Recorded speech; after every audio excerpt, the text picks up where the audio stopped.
Et bonjour à tous, bienvenue sur l'After. Oh lui. Ah, enfin, merci Loulou, tu as pas perdu les bonnes habitudes de 2021. Ça valait le coup de s'entraîner. Hein. J'espère que vous allez bien. Bienvenue sur cet After, ce premier After de 2022, dans des conditions un petit peu spéciales, comme vous le voyez. Justement, on est à distance. On revient un petit peu comme en 2021. Louis, que tu as bien connu quand même. À l'ancienne. À l'ancienne, ça marche aussi. Ça marche aussi. Donc, malheureusement, je suis qu'à contact. C'est pour ça que on est enfermés chacun chez soi. Et on va faire ça, en tout cas, pour ce mois-ci. On verra pour les mois d'après. Et on dit bonjour, du coup, on salue tous les Covidés et autres cas contacts probablement du chat.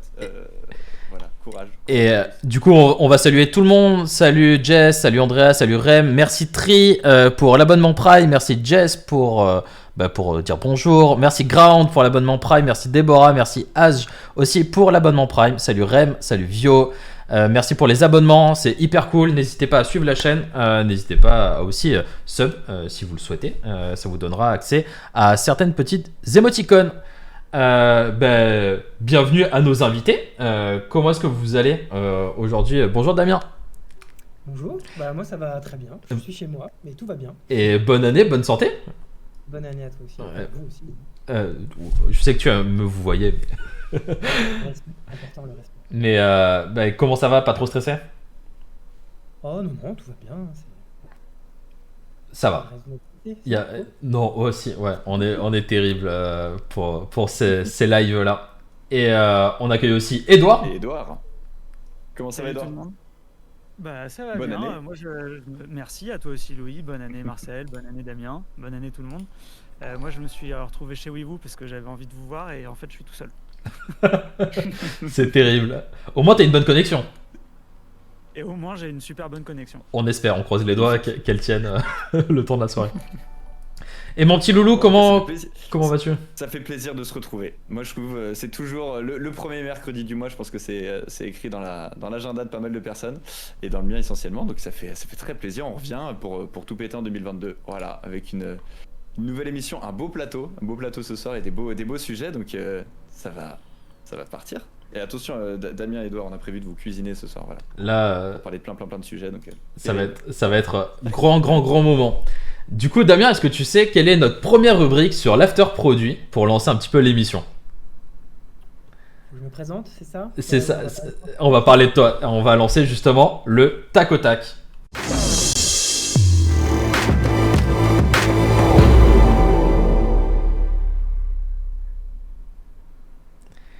Eh ben, Damien, du coup, comme tu l'as dit, on va essayer de te présenter un petit peu pour que les gens puissent te connaître, parce que pas tout le monde te connaît, je pense, sur le chat. D'ailleurs, on a Francis Trash qui a lancé un petit message. Hello tout le monde, salut tout le monde, salut David, salut tout le monde. En tout cas, bienvenue sur ce live. Damien, du coup, on a lancé le tac au tac. En fait, je vais te poser une question et tu vas devoir répondre du tac au tac, tout simplement. C'est clair? Je suis prêt. Et c'est parti. Du coup, est-ce que tu préfères les applications mobiles ou les applications télé? Je crois que je reste quand même application mobile. Hein. Ouais. Application mobile, ok. Mais application télé, du coup, ça commence un petit peu à titiller ou c'est trop difficile. Non, j'en fais plus. De par mon métier. T'en fais maintenant, bah oui. Exactement. Et puis c'est pas depuis avant Cana, j'étais chez Molotov, donc les applications télé, je connais bien. Mais c'est vrai que le support mobile, ça reste quelque chose qui me parle plus. C'est plus vraiment, il y a pas de, c'est pas par rapport à une techno ou quoi que ce soit, c'est juste que T'es plus client, plus friand. Le kiff. Est-ce que tu es plus VOD ou Live TV? J'étais VOD, mais c'est vrai que je commence à revenir vers le live. On pourra en parler après, donc parce que du coup je serai plus dans le tac au tac si je vous dis pourquoi, mais encore VOD, mais le live de plus en plus. Alors, on me dit dans l'oreillette que on ne vous entend pas très bien, c'est ça, Rémi? C'est pour ça que t'es venu? Yes. Ok. Est-ce que là, normalement, essayez de parler pour voir. Ouais, est-ce qu'on nous entend? Oui, allô, bonjour. Petit problème de direct, on revient en live, hein, donc on est vraiment désolé de ce petit contretemps. Hop. Ah, mais c'est le plaisir. C'est le plaisir. Du live. Le plaisir du live. Est-ce que Rémi, tu as le retour? Ah. Oui, la voix est là. Le Rémi non plus. La voix est là. Il y a un petit décalage.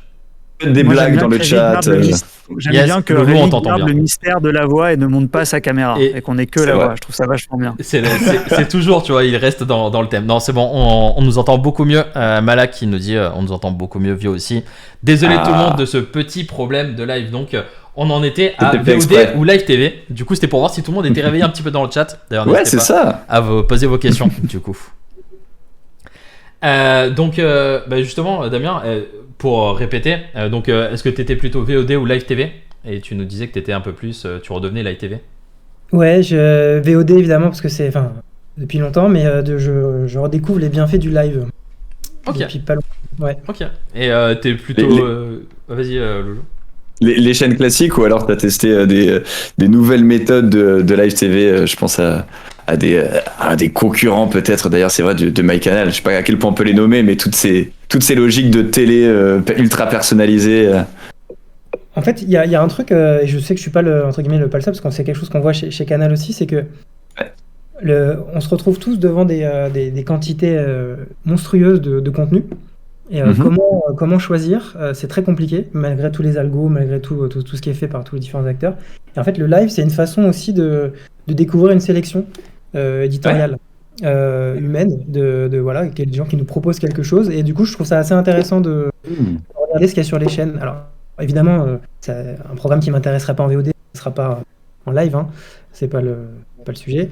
Mais ouais, je trouve ça marrant d'avoir cette vision de quelqu'un et c'est un filtre, et c'est pour ça que je vais de plus en plus vers le live, parce que je trouve que c'est une façon de redécouvrir des choses, et sur des choses aussi sur lesquelles je ne serais pas allé si on me les avait pas mises devant les yeux. Je pense à tout un tas de films ou un tas de programmes qui sont des vieux trucs, où je trouve ça assez cool en fait des fois de les revoir, pas forcément en entier, mais juste un passage, tu vois, de quelque chose, parce que voilà, tu t'es connecté à 21h30 et il y a Robocop Génial. qui est sur et tu revois un passage de Robocop. Enfin, ça peut être un passage où une fois je me suis fait embarquer sur tout le film, hein, mais c'est je trouve ça assez cool, et du coup La je classique. de plus en plus sur le concept de live TV, même si j'adore évidemment découvrir des nouvelles séries ou des trucs qui sont dispo. T'as une sensibilité pour le travail des journalistes derrière. Intéressant. J'avais jamais entendu. Du Très coup, fort. justement, on va parler de séries. Quelle est ta série préférée sur Canal+? Produite par Canal+, Ouais, ou produite par Canal+. Alors, la préférée, oh là là, j'aurais dû préparer ça. La question piège. Damien sûr. Alors, laquelle? Non, mais il y a les classiques, hein, Bureau des légendes, choses comme ça, que je Bureau trouve des légendes. super cool. Enfin, mais après, il y a des petites choses, enfin, les dernières OVNI, choses comme ça, je sais pas si vous les avez regardées, mais c'est des productions beaucoup moins ambitieuses, entre guillemets, mais qui restent vraiment très cool sur un sujet hyper. Enfin, moi, ça me parle, les années 70 ou 80 avec les OVNI. C'est. C'est. Ouais. Ok. Voilà, il y a les petites. Il y a justement Situchan qui te dit question piège, et donc qui rigole un petit peu là de cette question. Là, fallait réviser. Hein. Est-ce que tu préfères avoir une organisation carrée et sans data, donc par rapport à l'entreprise dans laquelle tu travailles, ou une organisation un peu freestyle avec de la data? Un peu freestyle avec de la data, parce qu'avec de la data, on arrive à faire ce qu'il faut. Ouais, non, je préfère Puis le côté freestyle, ça permet aussi, mine de rien, de faire. C'est de là qu'émerge un peu l'innovation, et si on est trop carré, trop professionnel, c'est pas forcément évident. Donc, ouais, freestyle avec de la data, sans problème. Est-ce que t'es plutôt livre ou podcast? Livre. Livre. Les podcasts, j'arrive pas à me concentrer. Enfin, j'ai l'esprit souvent qui part, en fait. Donc, les livres. Livre. Et dernière question, la fameuse qu'on a posée maintenant toute l'année dernière et qu'on n'a pas trop posée cette année. 2 vérités et 1 mensonge. Alors, donc j'ai travaillé avec le fondateur d'Evernote, j'ai 38 ans et j'ai un diplôme d'ingénieur. Waouh. Ouais, allez. Edouard, t'en penses quoi, toi? Moi, je connais un petit peu Damien. et je pense qu'il a trouvé la fontaine de Jouvence. Donc je crois que sur ses 38 ans, il n'y a pas de mensonge. Moi, j'y crois aussi. Ouais. Voilà. Sur le reste, je sais pas, sur le fondateur d'Evernote, Ouais, ça c'est m'étonnerait pas pas. impossible. Le diplôme d'ingénieur, vu la logique implacable dont tu as fait part sur nos derniers échanges, je pense que ça fonctionne aussi. Non, C'est ouais, je pas pense que diplôme d'ingénieur, je pense pas. Moi, je pense que. Il aurait aimé. C'est un rêve inassouvi ou quelque chose comme ça. Il y a une douleur dans cet homme. Non, je crois que c'est ça. Tu en penses quoi, toi, Loulou? Ouais, moi je pense que t'as pas de diplôme d'ingénieur.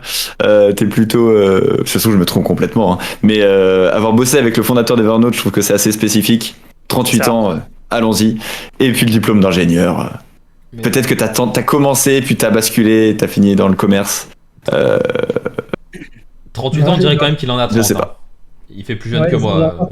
T'es gentil, t'es gentil. Et du coup, alors, Damien. Violette aussi dit pas de diplôme d'ingénieur. Justement, quel est Ah. le mensonge, du coup, Damien? Ouais, mais j'ai pas de diplôme d'ingénieur, justement. Voilà. Un truc que je dois justifier à chaque fois, enfin, quand j'explique mon métier, et on me dit, ouais, ingénieur, pas du tout. Et j'ai pas du tout une formation d'ingénieur, ouais, c'est après que c'est venu. Et, enfin, après, j'ai commencé à faire des trucs, et puis après, je suis allé dans le produit, et c'est là où je me suis rendu compte. J'étais pas trop J'étais un peu l'exception, plus que la norme. Mais j'assume, tout va bien. T'assumes? Tu dirais que chez Canal, il y a encore justement cette pensée, alors chez Canal et peut-être chez Molotov ou ailleurs d'ailleurs, où tu as parlé avec des gens qui se disent un product guy, disons, doit avoir des connaissances un peu fines en technique, doit avoir un diplôme d'ingénieur. Tu penses que c'est un peu plus valorisé qu'un autre? Ça dépend vraiment du produit. Enfin, c'est du très technique, ouais, évidemment. Ingénieur, c'est mieux, enfin, voire indispensable. Après, ça dépend aussi comment dire, du rôle produit dans les boîtes. Enfin, donc, chez Canal, c'est pas. Enfin, je sais que dans mon équipe, ils sont très. C'est principal. Enfin, ceux qui ont le product manager, c'est principalement des ingénieurs.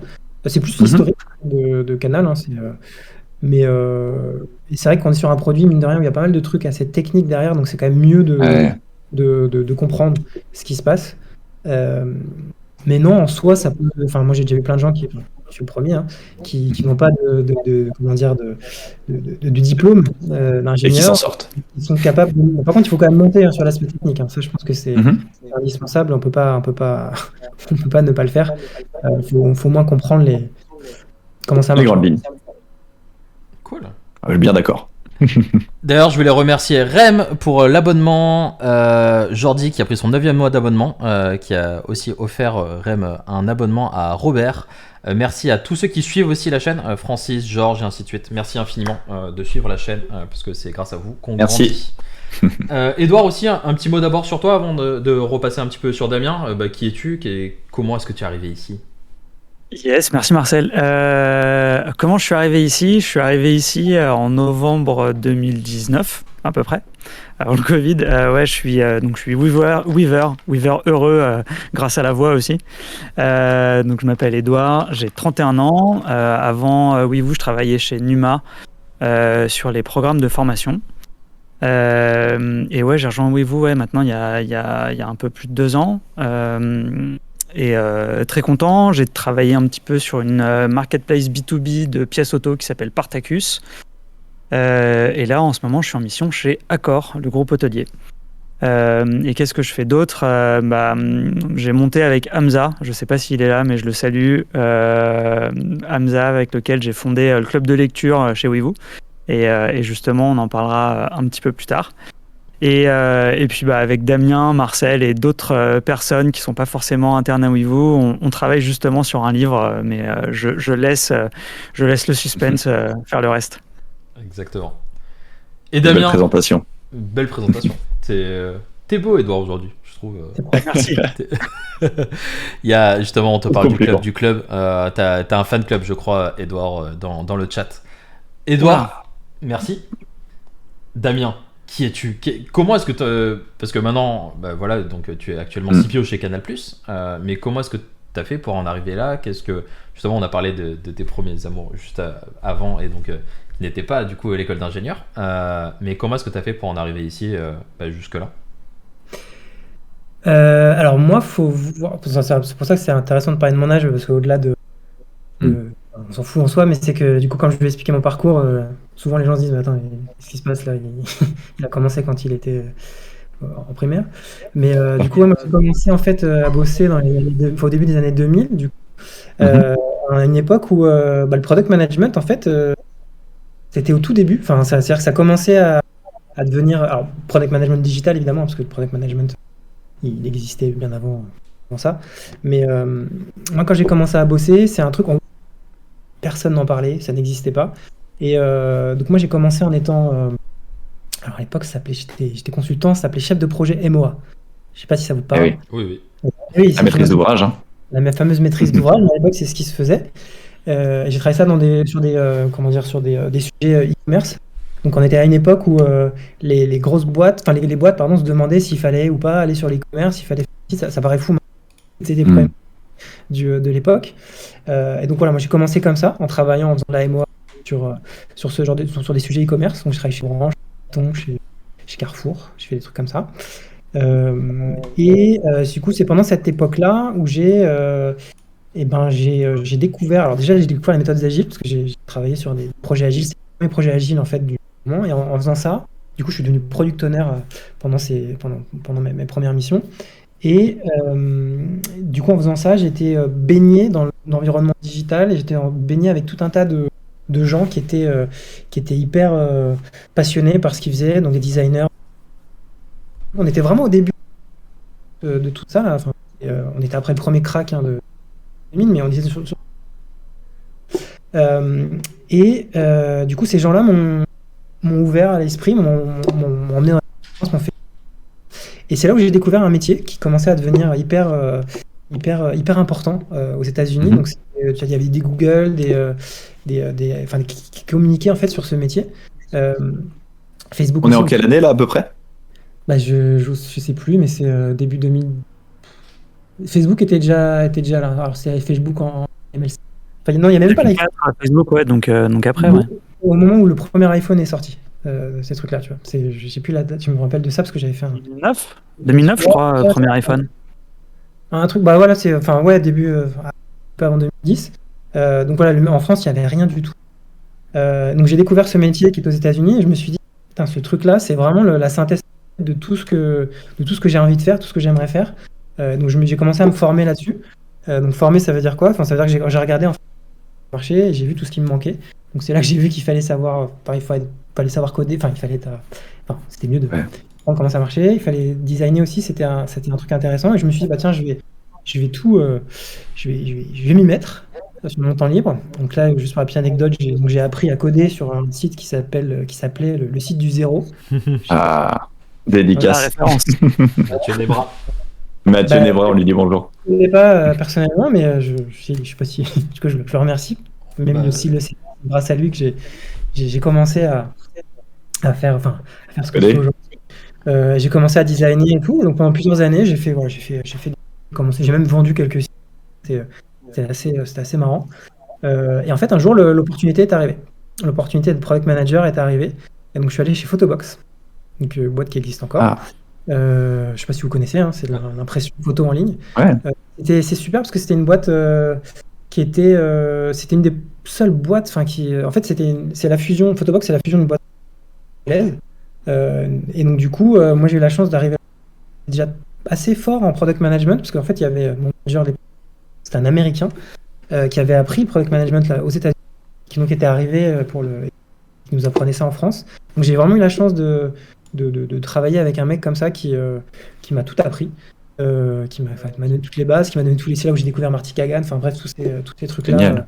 Donc la première édition de son bouquin. Donc voilà, j'ai tout dévoré, j'ai tout commencé à lire, tous ces trucs-là, et à devenir vraiment... Damien, t'as coupé un tout petit peu. Des fois, tu entrecoupes, je sais pas si t'es avec le micro de l'ordi. Ouais, je suis avec le micro de l'ordi, ouais. Donc je sais. Non, ça va, vas-y, je pense, on te dira si. De la première édition. Ouais.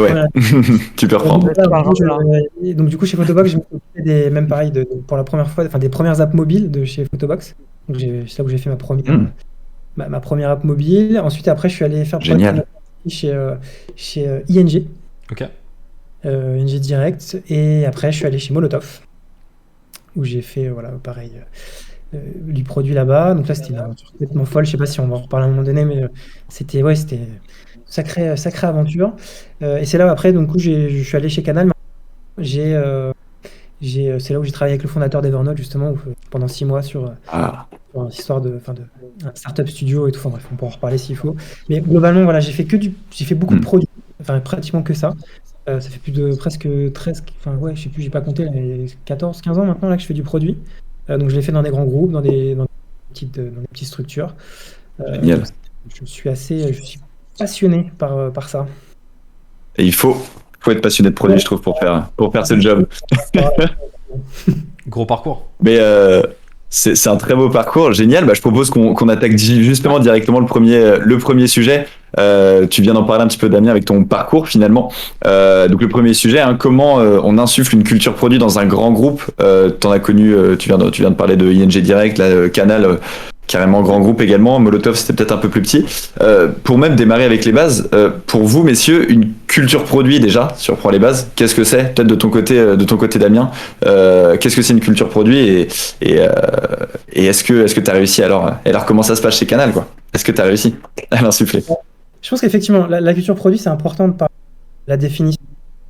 En tout cas, ma définition, je ne sais pas, vous me direz si je soulève l'indignation, mais pour moi, ça va scandaliser, ça y est. C'est comment dire, c'est les règles d'une entreprise pour construire le produit. C'est-à-dire, à quel niveau tu mets quoi et à quelle importance pour construire ton produit. C'est-à-dire, tu vois, les cultures produits quand tu vas chez Apple, chez Google, chez Facebook, enfin chez toutes les grosses boîtes et même là des boîtes qui sont bien moins ronflants que ça. Elle est différente. Après, ce que tu vois, c'est des espèces de, on pourrait dire, qui ont une bonne culture produit, enfin en tout cas qu'on pourrait considérer comme étant bonne. T'as des patterns que tu retrouves, mais globalement, quand tu vas chez Apple,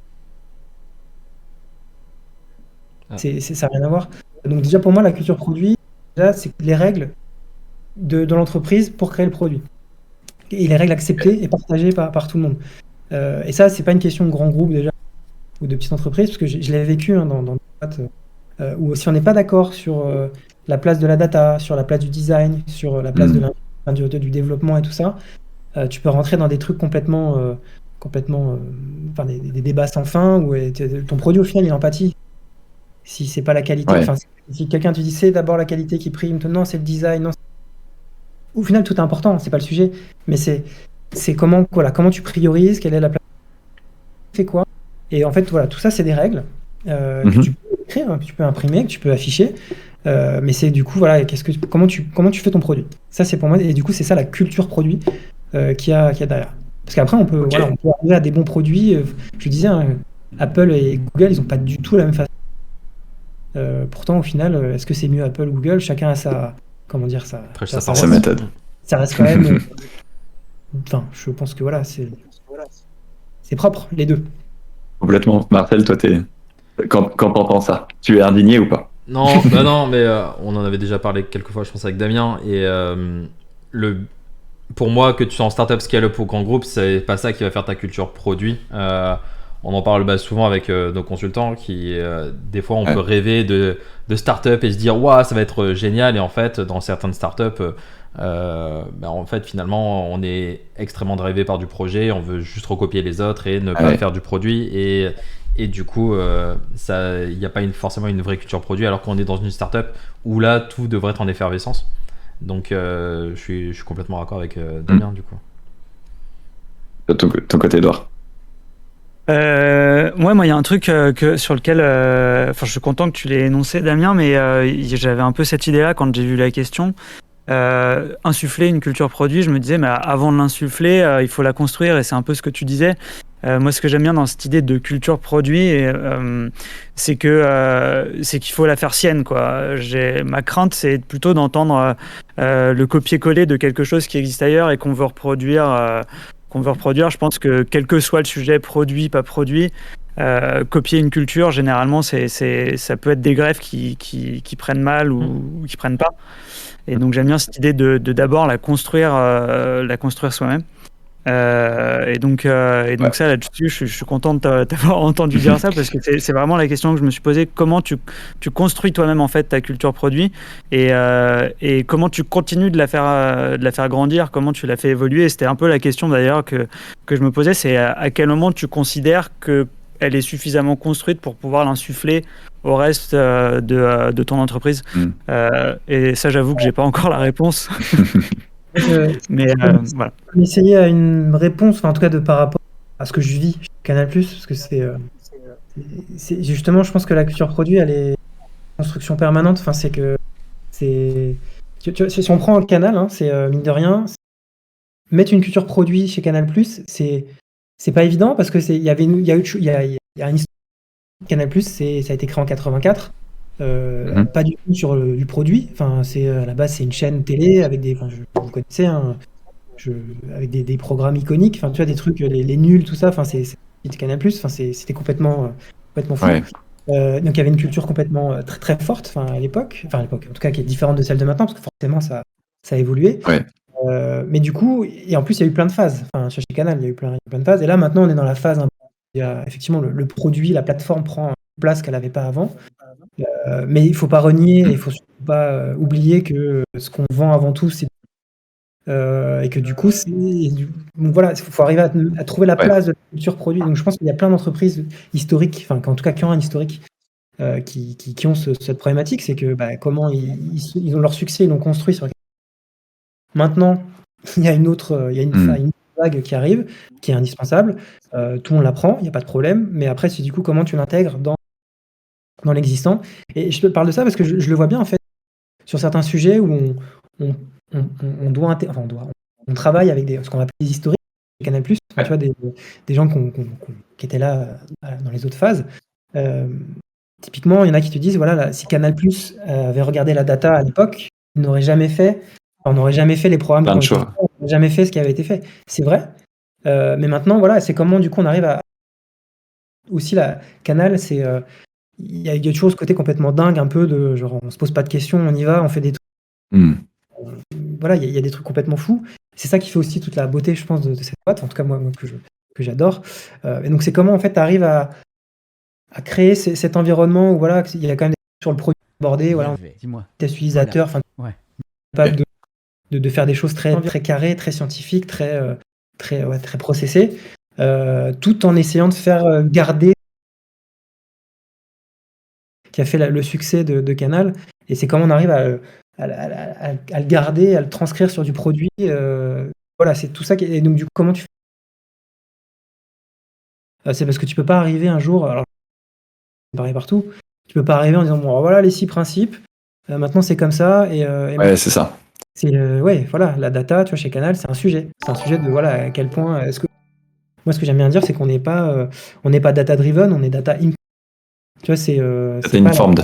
Voilà, maintenant on a la data, surtout sur les usages et tout ça, on les utilise, on regarde ce qui se passe, tout ça, mais on s'interdit pas clairement des fois d'aller sur un truc, bon allez vas-y on tente et voilà, on est Canal.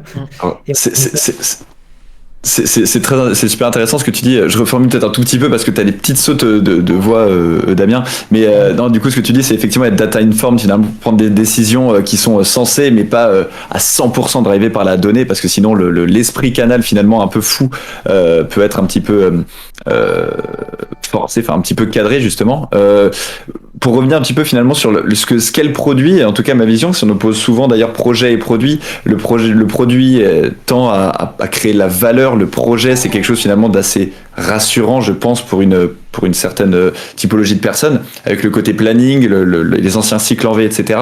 La question, je pense que pas mal de personnes qui travaillent dans des grands groupes se posent, et en tout cas une des problématiques, je pense, c'est justement tout ce côté rassurant du cycle en V, qui apportait peut-être pas beaucoup de valeur, mais qui en tout cas avait le mérite d'avoir peut-être des plannings avec des jalons un peu forts et quelque chose d'assez, encore une fois, rassurant. Comment toi, donc ça fait 3 ans que tu es chez Canal, comment tu deals avec ces personnes-là qui sont vraiment des habitués du projet de l'époque? Comment tu leur expliques justement qu'il faut être data informed? Est-ce que tu as mis en place des pratiques particulières, justement, comme tu dis, sans être ayatollah de telle ou telle pratique? Voilà, est-ce que tu as mis en place peut-être, et même donner des tips, hein, est-ce que tu pourrais donner des tips à des gens qui sont dans la même situation que toi? Je pense qu'il y a enfin, je comprends l'opposition projet-produit. Je trouve qu'elle, enfin, pour moi, quand on fait du produit, on fait aussi du projet. C'est-à-dire que D'accord. il faut, tu vois, le delivery, ça reste l'essentiel en fait quelque part de ce qu'on fait, parce qu'on peut avoir toutes les meilleures idées du monde, tous les meilleurs process de clients, machin, enfin, faire un super design. À un moment donné, il faut que ce soit, faut que ça sorte. Et donc du coup, pour moi, c'est voilà, gestion de projet, ça reste Ouais. quand même un truc à un moment donné super important. Après, c'est effectivement, quand tu fais les méthodes agiles, tout ça, tu fais pas des projets sur 2 ans, t'es vite. Mais ce que je veux dire, c'est que pour moi, il y a deux, il y aura toujours enfin, tu vois, il y a des canaux, des projets qu'on va appeler business. Enfin, c'est-à-dire, tu vois, on lance une offre, on lance un truc où on est vraiment obligé d'être à telle date, à tel truc. Là, on rentre vraiment dans une logique de projet, avec tout ce que ça implique, hein, des chefs de projet, avec des jalons, des trucs, machin. Et en parallèle, on a aussi tout un tas on a mis en place des squads. Alors des squads canal, hein. Enfin, c'est pas les mêmes squads que Spotify. On pourra en parler après si vous voulez. Ok. Mais en tout cas, on a les deux. C'est-à-dire qu'on a des trucs où on doit être hyper rigoureux, voilà, on sait à quelle date on doit y aller. On sait Ok. et après, on a des squads, enfin des endroits où, sur certains sujets, on fait de la discovery, on plante, Ok. on fait de l'expérimentation, et des fois on réussit. Et du coup, voilà, on a les deux. Je pense que les deux sont, enfin, Complémentaire finalement. sont complémentaires. Et maintenant, je suis de plus en plus avec les. Tu vois, autant quand tu es sur un produit de tout ce qui est fait dans la boîte, je pense que c'est différent. Tu vois, un canal, finalement, le produit parmi d'autres trucs qui sont importants. Et tu vois, toutes tous les trucs commerciaux, enfin, toutes ces choses-là, ils ont besoin de organiser, de savoir quand est-ce qu'arrivent les trucs, quand est-ce qu'ils peuvent sur tel. Ouais. Parce que c'est ça le cœur du business en fait. Enfin, c'est pas joli entre guillemets, mais c'est ça le cœur du business, c'est d'aller vers et donc ils ont besoin de savoir concrètement. Ouais, quand même. Voilà. Et donc du coup, il y a des sujets, voilà, on les fait rentrer dans cette très strict, très carré, et des trucs plus, voilà, où on se permet d'être beaucoup moins précis sur le truc. Après, ça c'est peut-être mon rôle de manager aussi, qui ressort un peu là. C'est jamais se donner de date et tout ça, c'est aussi c'est pas forcément bon. Enfin, tu vois, ça peut quand même, à un moment donné, il faut quand même se mettre perspective, tu vois. Ça peut changer. Il y a plein de raisons qui peuvent expliquer pourquoi on sera pas à la date qu'on s'était donnée. C'est pas un problème. Mais quand on ne donne pas de date, quand on se donne pas d'objectif, on va toujours chercher, on arrive toujours à remplir le temps en fait. Je pense que c'est important de quand même se donner des jalons, même si c'est pas ceux que Ouais, puis il y a des dates qui sont. Il y a des dates qui sont des immanquables. J'imagine que sur les parties médiatiques, alors peut-être vous sur les élections qui arrivent, c'est peut-être pas la masse de votre auditorat, mais sur des, je sais pas, le top 14 par exemple. Je sais beaucoup. Je suis content quand ça arrive, quoi. Donc je sais pas comment. Ouais, peut-être que, enfin, j'imagine que tu as une sorte, pas de la saisonnalité, mais une sorte de rythme ponctuel qui arrive, quoi.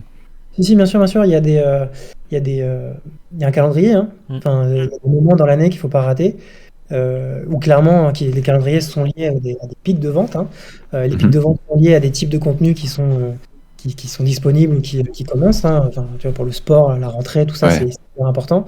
Donc c'est effectivement important de nous d'être prêts aussi si on veut, comment dire, être prêt pour accompagner. Tu vois, si vous connaissez le mode expert par exemple sur MyCanal, quand on a des nouveautés et tout ça, c'est important au moins qu'elles soient prêtes. Enfin, tu vois, pour les rentrées, quoi. C'est toujours mieux. Même si on a déjà lancé des trucs plus tard dans l'année. Hein. Tu voulais me flatter en parlant du mode expert, c'est ça, Damien? Exactement. C'est ton bébé le mode expert? Bah j'étais la personne qui s'occupait au niveau produit du mode expert. Allez, voilà, il l'a placé. Pas de bêtises. Des anciens canals. Ouais. Exactement.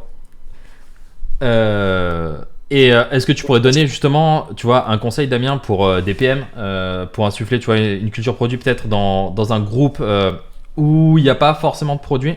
Par quoi est-ce qu'ils commencent? S'ils n'ont pas de support, tu vois, s'ils n'ont pas de CPO, imaginons, qui n'est pas toi, parce que toi, tu dois rayonner au-dessus, forcément.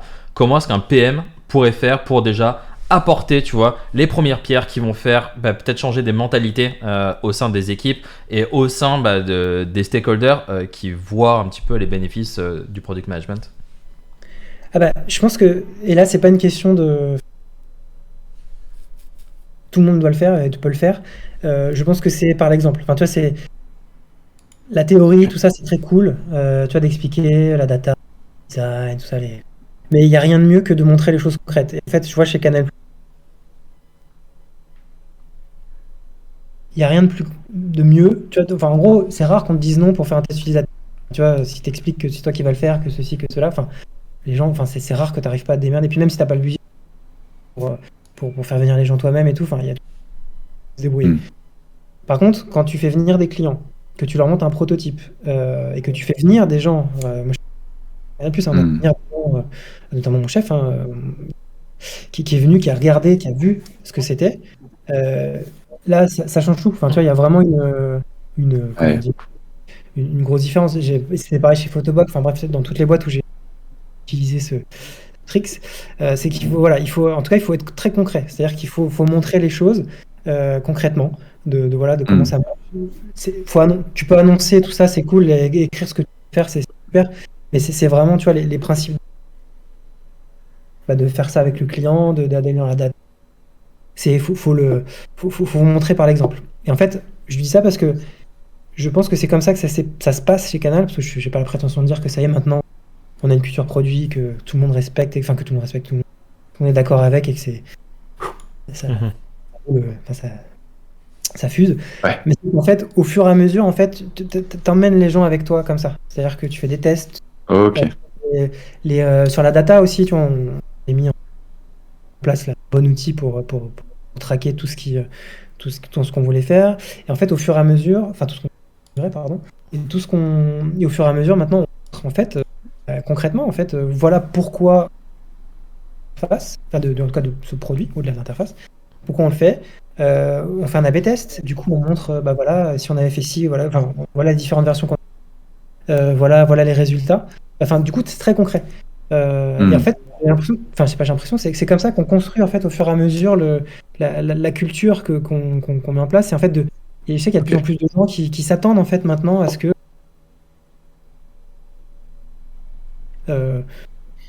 qu'il soit expliqué par la data, qu'il soit justifié, que les gens s'attendent à avoir leur invitation pour les tests utilisateurs. Tu vois, il y a plein de façons. Là, c'est l'exemple. Je pense que c'est montrer par l'exemple.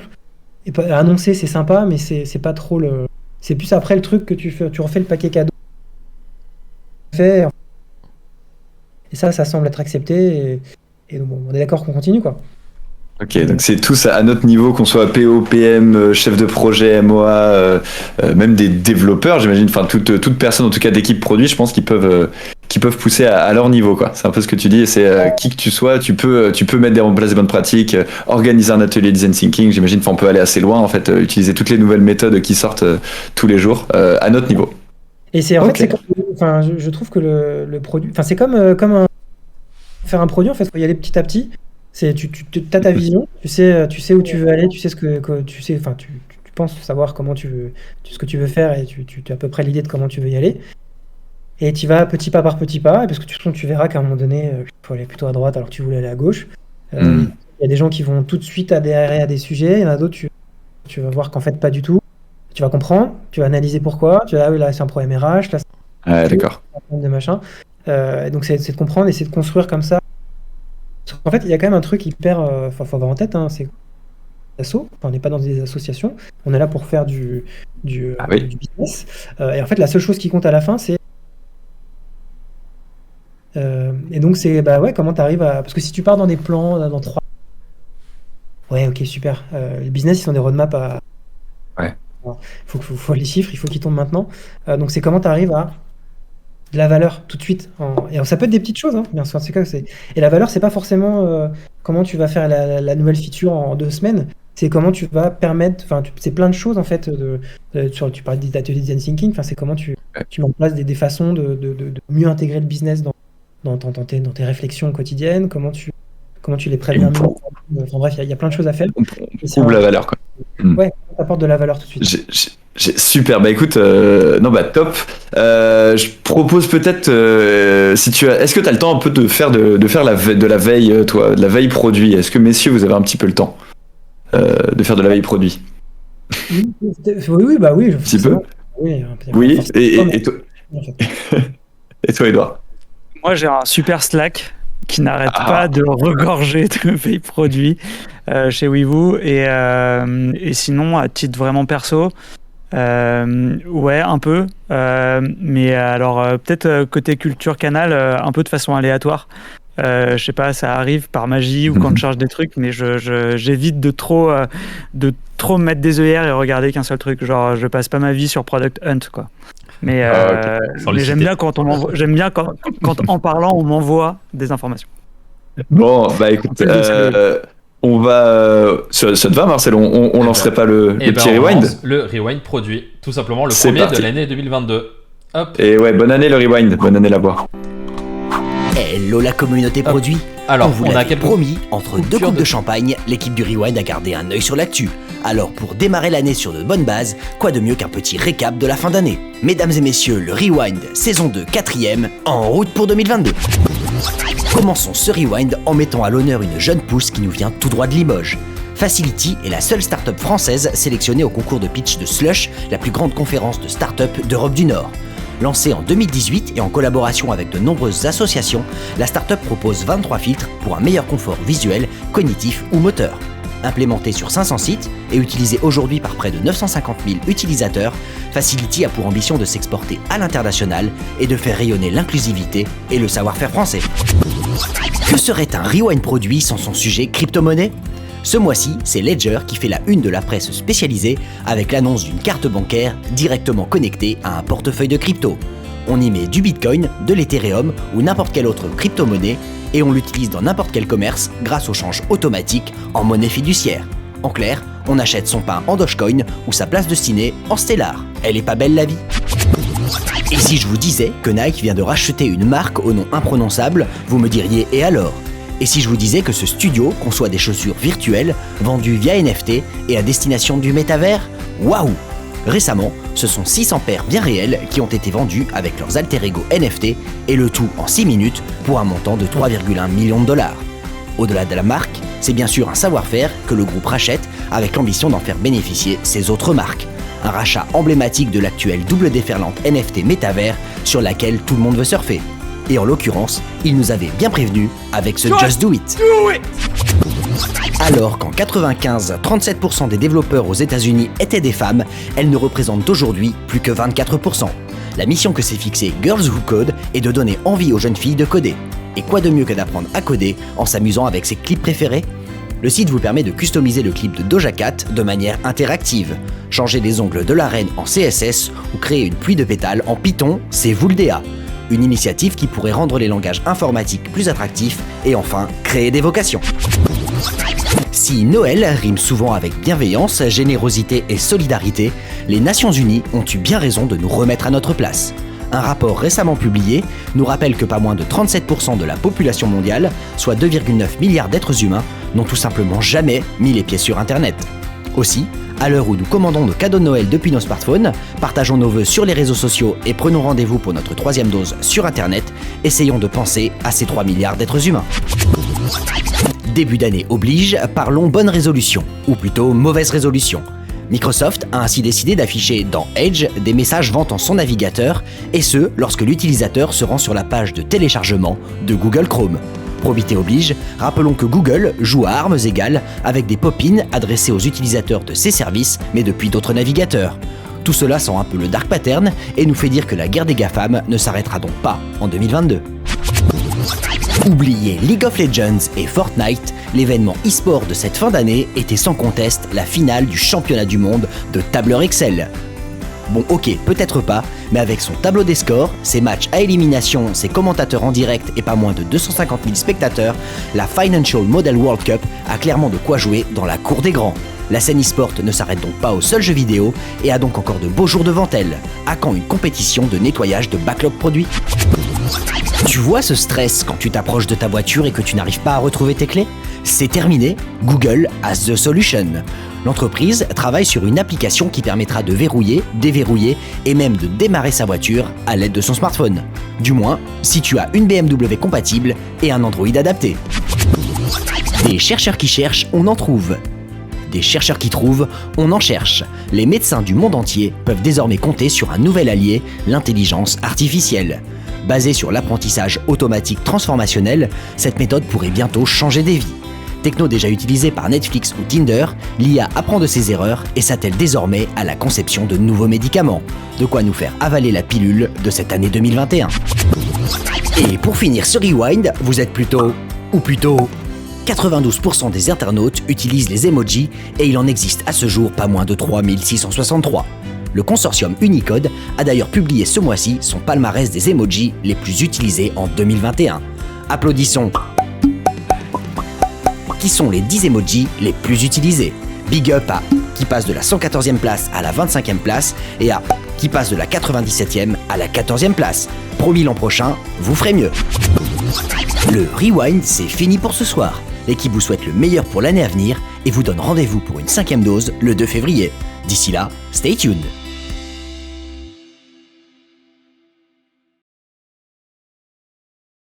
Et on est revenu du Rewind. On est revenu avec un son réparé. Désolé pour les quelques petites minutes avant le rewind où il y avait un petit son qui sautait. C'est réparé. Bah ouais, le rewind qui était pas mal du tout. Damien, t'en as pensé quoi ? Est-ce qu'il y a une info, toi, qui t'a marqué ou titillé, où tu t'es dit, mon Dieu, qu'est-ce que c'est que ce monde ? C'est exactement qu'est-ce que c'est que ce monde. C'est tout ce qui est lié au crypto et au NFT. Enfin, c'est des choses qui me. Je crois que je vous l'ai déjà dit ça une fois. On se dit toujours à un moment donné, il y a un moment où dans ma carrière je vais être dépassé, enfin je vais pas prendre le bon wagon. Et je me demande pour moi si c'est pas celui-là. Parce que c'est clairement des sujets sur lesquels je les regarde, je les suis, mais c'est au-delà de.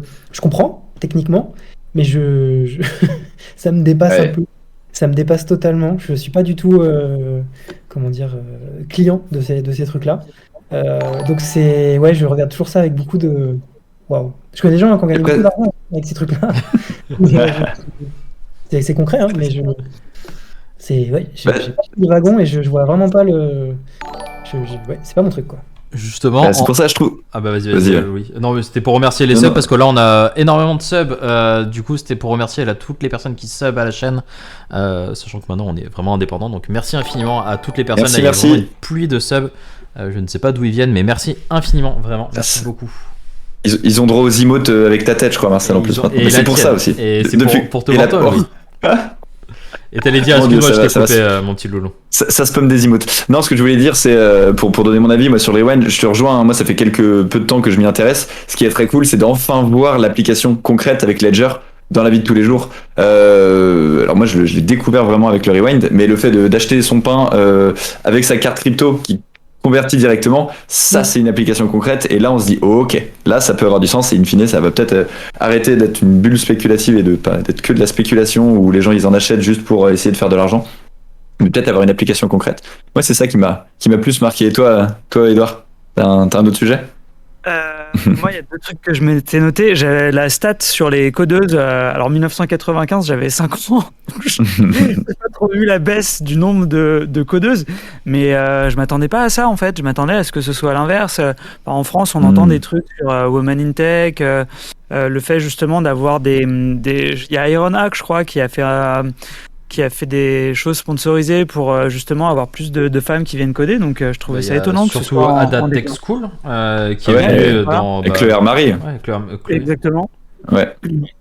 Donc ça m'a un peu surpris et voilà, je serais curieux de faire l'after produit dans 1 an, dans 5 ans, dans 10 ans et qu'on voit comment ça augmente. Et sinon après Cocorico Facility sur l'inclusivité, moi j'ai eu un petit sujet accessibilité il y a pas longtemps, donc j'ai eu une petite présentation là-dessus faite chez Accor justement, où on se rend compte que il y a pas mal de choses dont on n'a pas forcément conscience quand on n'a pas de désagrément, ou en tout cas pas trop. Et donc j'ai trouvé ça chouette que ce soit ce genre de projet qui soit quelque part aussi envoyé par la délégation française sur un gros événement comme ça. C'est beau.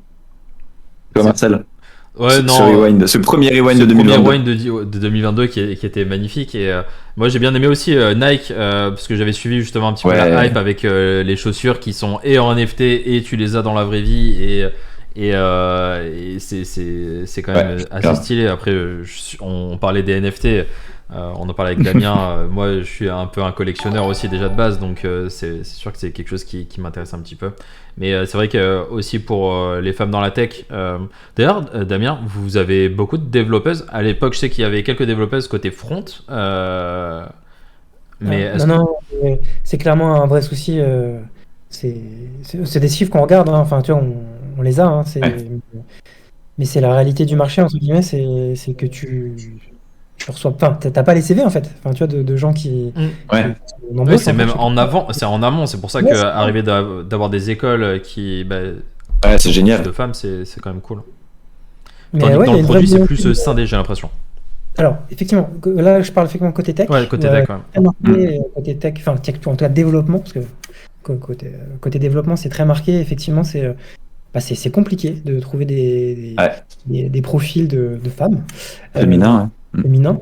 Donc, du coup, c'est voilà. La réalité du marché Bah, fait que plus d'hommes. Sur le produit, effectivement, enfin, sur les fonctions design, data, tout ça, c'est plus facile. Enfin, en tout cas, il y a plus de. On n'est pas tout à fait à la parité côté dans mon département, mais on n'est vraiment pas dans un truc complètement dément de 80-20 ou comme ça. Il y a vraiment beaucoup de. Enfin, les deux sexes sont Ouais. il y a les deux, quoi. Représentés. Ok. Après, je pense qu'on va dans le bon sens. On le voit là au rayon enfant. La dernière fois, je voyais un mini documentaire où en primaire ou alors en 6e, 5e, vraiment ils apprennent tous à coder, tous les enfants actuellement. Donc on verra peut-être que dans, allez quoi, ça fait 6, 7, 8 ans, il y aura plus de monde. Enfin, Mais j'espère qu'on se ça, posera ça plus ce genre j'aurais de questions. aimé l'avoir moi-même de pouvoir développer depuis beaucoup plus jeune. Mais tu serais pas là, Marcel. Tu serais pas là, ça aurait changé ta vie. Ouais, c'est vrai, c'est vrai. Mais pareil, j'apprends l'algorithme. Mon fils, enfin, il sait pas qu'il fait de l'algorithmie, mais en tout cas, il en fait. C'est Il a trop 6 cool. ans. Ah C'est ouais. c'est Ouais, incroyable. il fait coloris. Non, il fait un truc, je sais plus comment ça Non, s'appelle. le coloris, c'est un. Osmo, c'est- C'est un vrai truc. Ouais, c'est un vrai truc et c'est monté par une femme et c'est une ancienne collègue que j'avais chez Numa. Ah. Amélia, Il fait des petites publicités comme ça, Edouard. Oh là là là là. Il ralasse un petit peu tout le monde. D'ailleurs, merci encore à tous ceux qui offrent des subs. Il y a Tip qui a offert un sub. Il y a Jennifer qui a offert des subs. Et il y a plein de subs Prime. Du coup, merci infiniment. Vous pouvez utiliser Amazon Prime aussi pour vous sub. C'est un sub gratuit Yes. par mois, tout simplement. Edouard, it's time. Il est C'est à l'heure moi. de lancer justement le club Le. de de- lecture 2022. Yes. Et c'est parti, je lance le jingle.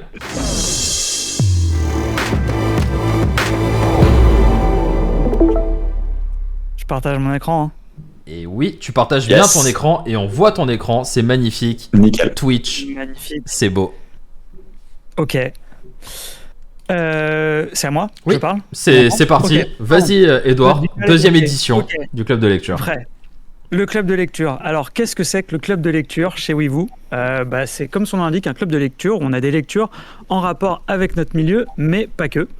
Mais ce qui va nous intéresser aujourd'hui, c'est de parler de celles qu'on a fait sur le product management. On se réunit toutes les 6 semaines. L'idée, c'est de partager nos apprentissages, de voir ce qui nous a plu, ce qui nous a moins plu, ce qu'on a compris, ce qu'on a aimé sur des livres, qu'on a sélectionné tous ensemble. Et avant de vous parler du livre, je vais juste vous parler rapidement d'un système de notation pour que vous compreniez un peu notre démarche. On a un super système de notation, comme vous pouvez le voir, qui a été breveté. L'idée de ce système de notation, c'est que ça nous permet de donner des notes basées sur des émotions et des ressentis. Parce que un 3, pour l'un d'entre nous 4, va pas être la même chose. En revanche, s'exprimer avec un smiley, c'est assez simple. Et donc, ça nous permet à la fin de donner une note. Aujourd'hui, je vais vous parler de Hooked. Alors, ma première question, c'est Hooked. Déjà, est-ce que vous l'avez lu? Je sais pas, peut-être si Damien, tu l'as lu, Marcel, Louis. Je l'ai lu il y a quelques temps, mais je l'ai lu. Pareil. Ok, Trop bien. Je serais hyper partant d'avoir vos retours. Je vais essayer de vous faire celui du club de lecture parce que, évidemment, c'est moi qui le présente aujourd'hui, mais les propos que je vous rapporte sont pas juste les miens. C'est plusieurs cerveaux qui ont réfléchi sur ce livre. Hooked, en à peine plus de 200 pages, Nirayal nous explique, donc l'auteur du livre nous explique comment créer des produits qui ancrent des habitudes. Et donc comment on passe d'un nice to have, en clair des vitamines, à un must have, c'est-à-dire des painkillers, un bon analgésique. On a passé au crible l'ouvrage qui a été vendu à plus de 200 000 exemplaires, comme vous pouvez le voir sur la couverture. Et on va voir ce qui se cache un petit peu derrière. Alors, premier point, c'est de se dire qui est Nirayal. Nirayal, c'est un auteur américain qui est né en Israël au début des années 80. Il a vécu par la suite aux États-Unis. Il a été consultant au BCG. Il a monté une entreprise de panneaux solaires avant de faire un MBA à Stanford. Il fait ce MBA à Stanford en 2008 et avec d'autres étudiants du MBA, il fonde une entreprise qui place de la pub sur Facebook. Et dans ce cadre-là, il commence à s'intéresser à la psychologie. En 2012, il arrête cette boîte-là, il arrête de travailler dedans en tout cas, et il devient consultant en product design et il publie Hooked en 2014 et puis Indestructible en 2019. Alors, qu'est-ce qu'on a retenu de Hooked ? La première chose qu'on va voir, c'est... Alors, si j'arrive à passer ma slide, la première note qu'on a donnée, c'est celle de l'intérêt général. Et du coup, on a ce smiley, on a mis une note de 3,20, c'est très précis. Pourquoi 3,20 sur l'intérêt général ? C'est que on voit un process simple avec une loupe assez concrète. Trigger, action, variable reward, investment. C'est assez simple, mais en fait, parfois, la problématique pourquoi on n'a pas mis plus, c'est que le livre enfonce parfois des portes ouvertes. Il n'y a pas de révélation concrète et grandiloquente. Et en fait, le process, ça décrit la vie d'un produit. Tout ça nourrit la culture de ce qu'est le produit. Il y a aussi quelque chose qui nous a un petit peu déplu, c'est que on montre un monde où tout est plus cool de l'autre côté de l'Atlantique. Mais ce que nous a dit un Weaver, et je cite, il n'y a aucun monde ou produit où j'arriverai à appliquer ça. Je ne suis pas Facebook. Effectivement, on a ce côté-là où dans la narration, dans la rédaction, tout semble simple de l'autre côté de l'Atlantique. En réalité, il se base beaucoup sur des réseaux sociaux pour expliquer comment fonctionne justement ce côté habit forming d'un produit, sans pour autant forcément donner des clés sur n'importe quel produit. Deuxième note qu'on a mise, c'est celle de l'apprentissage. Et l'apprentissage, on a une note de 3. Pourquoi on met 3 ? Il y a un côté un peu cooking class, recette, où la méthode fonctionne bien, mais on n'apprend pas énormément. Ce qui est bien fait par contre, et qui augmente la note, c'est que on a un business case en fin de chapitre qui est bien fait. Et donc pour quelqu'un qui n'est pas product manager, on peut s'amuser quand même à faire les quelques étapes qui sont proposées par l'auteur pour justement voir comment fonctionne un produit et comment passer de ce côté vitamine à ce côté painkillers. Il y a un passage qui est très bien fait dans le livre d'ailleurs, où il prend la Bible app, qui est apparemment très répandue aux États-Unis, que j'ai jamais vu en France encore, mais où il redéploie tout le modèle sur un seul et même produit, et ça donne un bon exemple global. On va parler d'originalité, et donc là, petit clin d'œil à la création originale chez Canal+. Je pense que l'idée de l'originalité, c'est de comprendre qu'est-ce qui fait qu'un contenu, qu'un livre, justement, est original dans son propos au moment où il a été écrit. Nous, on n'a pas mis une très bonne note, on a mis une note de 2. On n'a pas trouvé ça original, on a trouvé ça logique. L'auteur cite des choses qui ont déjà été vues et qui ont déjà potentiellement été énoncées par d'autres, mais il fait juste...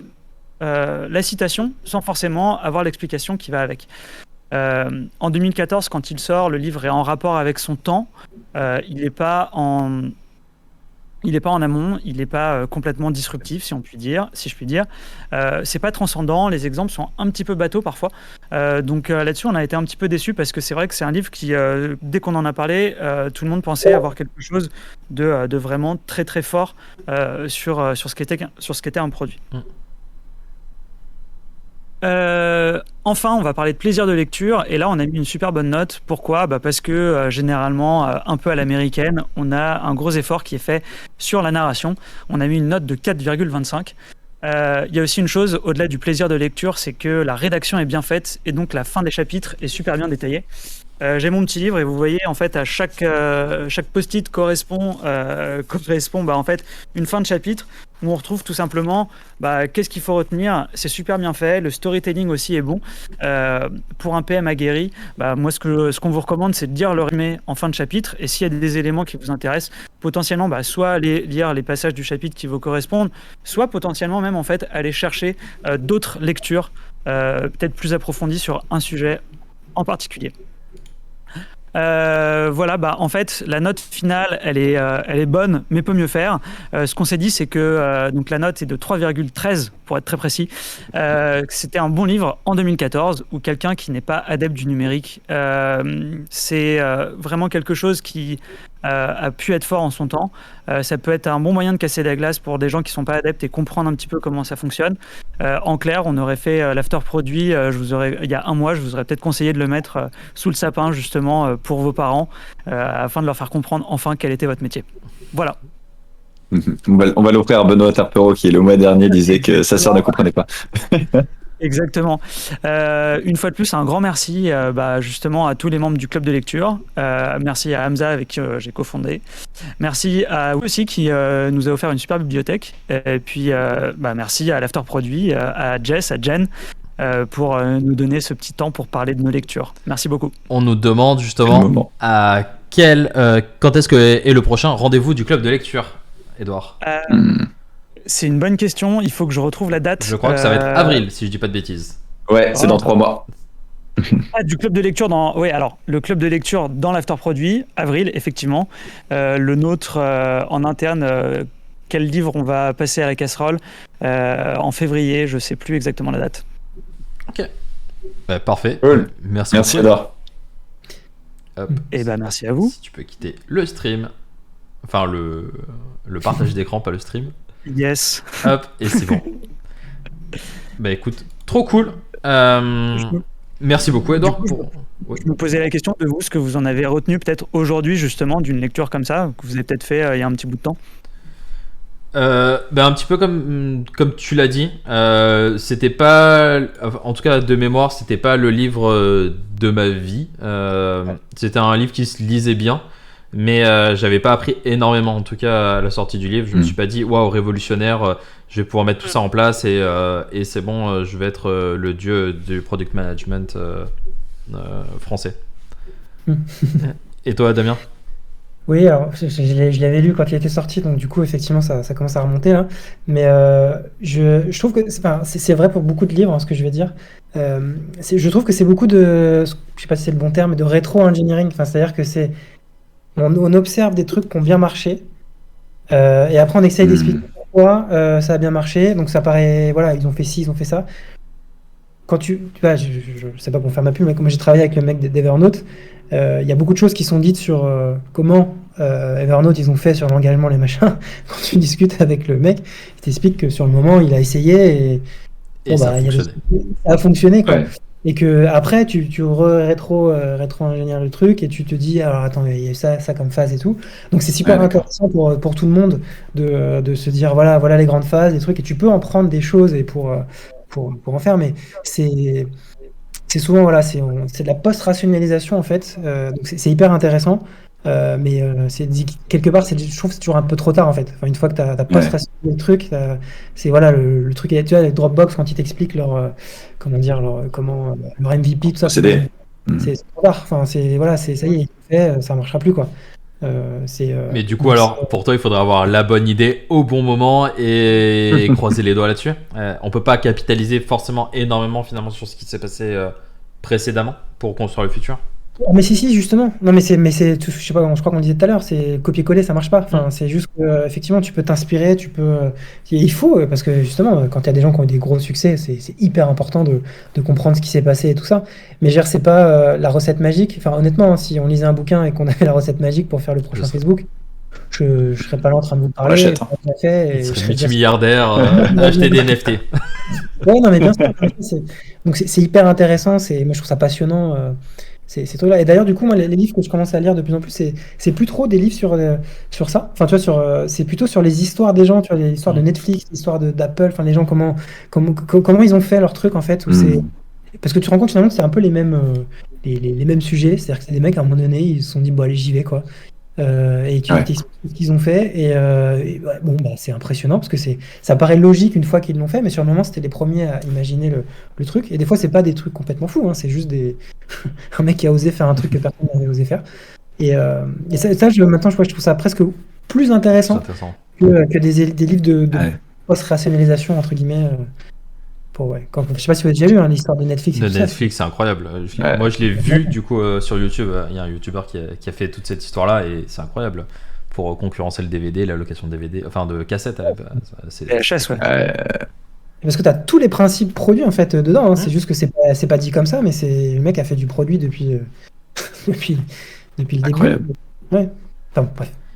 Et justement, tu parles de copier-coller et on va passer Et ouais. justement au sujet numéro 2 qui est comment est-ce qu'on peut innover dans un secteur ultra concurrentiel parce que Canal+ est dans un secteur plus que concurrentiel. Je pense que vous avez plein de concurrents potentiels parce que vous avez et la live TV et du coup tu peux avoir des concurrents, ton ancienne entreprise par exemple Molotov, tu peux avoir du YouTube ou des choses comme ça. T'as aussi de la VOD et du coup t'as les mastodontes américains comme Netflix, comme Disney et ainsi de suite. Est-ce que déjà vous avez de la place pour innover, vous en tant que canal, Damien? Alors déjà, on va faire comme pour le premier sujet. Ça veut dire quoi innover? Enfin, tu vois, c'est quoi innover? Enfin, tu vois, parce que moi tu vois, aujourd'hui, notre innovation, chez Canal, entre guillemets, elle a été faite depuis longtemps. C'est le streaming. Enfin, tu vois, en tout cas, la dernière, là, c'est le streaming, c'est genre MyCanal. Il n'y a pas vraiment d'innovation en soi. C'était déjà de permettre à n'importe qui de regarder, entre guillemets, n'importe quel programme sur n'importe quel device. En plus, c'est pas en soi Canal qui l'a inventé. C'est juste qu'on a pris un chemin qui avait été fait. Mais donc, il n'y a pas pour moi d'innovation. On n'a pas vocation en plus à innover, en tout cas sur la partie produit là-dessus. Il faut juste qu'on soit bien conscient en fait de pourquoi les gens viennent et du coup de leur proposer des choses au niveau produit qui permettent de répondre à ces besoins. Donc tu vois, les gens en fait c'est très simple, hein, ils viennent pour regarder des programmes. Donc il y a toute une partie sur laquelle on produit, on n'a pas la main. C'est-à-dire c'est le programme. Donc, il y a des équipes, des experts là-dessus qui sélectionnent, qui font, qui produisent, il y a plein de trucs. Après, les gens aiment pas. Enfin, tu vois, c'est un autre. Donc au produit, C'est un autre débat. voilà, c'est un autre débat. Après, il y a tous les droits que tu achètes aussi, le sport, tout ça. Enfin, c'est un autre débat, mais après, entre guillemets, le produit a ce que les gens ont réussi à faire au niveau contenu. Et les gens, c'est ça qu'ils achètent. Donc déjà, tu vois, l'innovation côté produit, il y a pas, enfin, je dis pas qu'il n'y a pas grand-chose à faire, mais ça va être de suivre en fait tout ce qui se passe, c'est-à-dire d'avoir un produit qui fonctionne super bien. Quand tu appuies sur lecture, que le truc il s'affiche bien, qu'il n'y a pas des saccades de son quand quelqu'un parle par exemple, ou que, c'est con, mais c'est la Bon, base. Twitch. Mais que voilà, quand ils appuient, que tu as le bon programme, que tu as les sous-titres et tout ça, c'est la base, mais c'est déjà un travail en soi. Tu as après tout l'aspect comment tu mets en avant ton catalogue. Comment parce que je le disais tout à l'heure, il y a des milliers de produits, vraiment des produits de contenu. On n'a pas tous les mêmes envies. Tu as des gens qui adorent le foot, il y en a qui détestent, il y en a qui adorent le rugby, il y en a qui détestent. Les films de Noël, il y en a qui adorent ça, d'autres qui supportent pas. Enfin, c'est du coup comment tu arrives mais ça reste quand même de la mise en avant de programmes. Donc tu peux innover aussi sur des trucs, sur la façon dont tu mets en avant le programme. Mais je sais pas si on appelle ça des innovations en fait. Enfin, tu vois, c'est juste savoir quel est le besoin de base, qui est le contenu. Les gens viennent pour découvrir du contenu. Et nous, c'est au produit, c'est comment on travaille de cette matière-là. Après, l'innovation qu'on peut avoir, c'est justement comment. Ça paraît peut-être pas sexy aussi, mais Netflix, ça fait des années qu'ils ont fait ça. Hein. Ils innovent sur les process. Enfin, c'est-à-dire sur le. Tu vois, il y a quand même. Enfin, vous avez peut-être pas ça en tête parce que moi, c'est logique parce que je travaille dedans, mais toute la donnée programme. Enfin, tu vois, on a des milliers de programmes, il faut qu'ils aient un visuel, une description. Enfin, il y a tout un tas il y a des bandes annonces. c'est un boulot. Enfin, tu vois, il faut aller le récupérer, il faut aller machin. Donc, tu peux innover là-dessus aussi sur comment tu Présente. récupères les bandes annonces, comment tu les crées. Parce que après, tu vois, tu peux personnaliser aussi les bandes annonces idéalement. Ce qui va me donner envie de regarder un film, c'est pas ce qui va te donner à toi envie de regarder un film. Euh, donc, du coup, il y a ces trucs-là où tu peux, je sais pas si on appelle ça l'innovation, mais en tout cas sur lesquels Ouais. tu peux chercher des nouveautés. Mais en tout cas, pour moi, il n'y a pas de. Il y a pas enfin, Canal, voilà, même dans le métaverse, Canal+, ce sera pour regarder de la vidéo. Et donc, il n'y a pas de. Enfin, l'innovation, elle n'est pas chez nous. Elle est juste nous, comment on va s'adapter à un usage. Après, Tu tu vois, un pourrais usage. imaginer, tu vois, on parle par exemple de VR, on en a parlé un petit peu off-stream, mais imaginez d'être dans le stade et de vivre en gros ce que vivent les supporters, tu vois, imaginons pour du foot ou pour Oui. du tennis ou autre, tu vois, ça peut être un Tu nouveau peux, mais stade, du coup. ça reste enfin, lié au contenu. Oui. Pour avoir Mm. travaillé sur ces sujets, tu peux imaginer tout ça, ce que tu veux, machin. À un moment donné, ce que tu regardes, c'est quand même le match. Ah ouais, clairement. Donc ça Mm. reste, entre guillemets, le contenu. Et puis tout ça, en fait, tu te rends compte assez vite que c'est très gadget, en fait. Enfin, en Ok.